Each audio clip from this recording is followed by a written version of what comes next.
रसवन्दित सुन्दरि माधवी चन्द्र सहोदरि हेममयी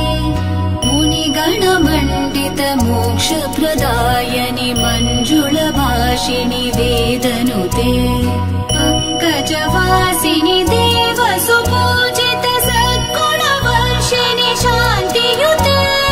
जय जय हे मधुसूदन कामिनि आदिलक्ष्मि जय पालय माम् जय जय हे मधुसूदन कामिनि आदिलक्ष्मि जय पालय माम्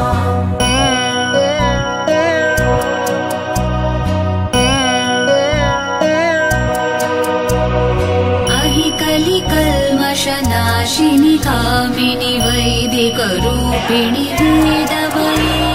क्षीरसमुद्भव मङ्गलरूपिणि मन्त्रनिवासिनि मन्त्रनुते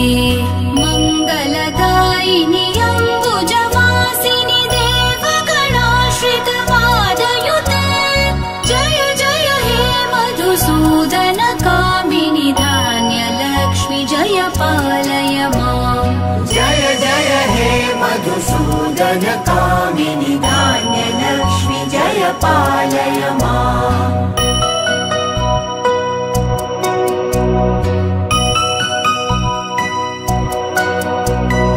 जय वरवर्णिनि वैष्णवि भार्गवि मन्त्रस्वरूपिणि मन्त्रमये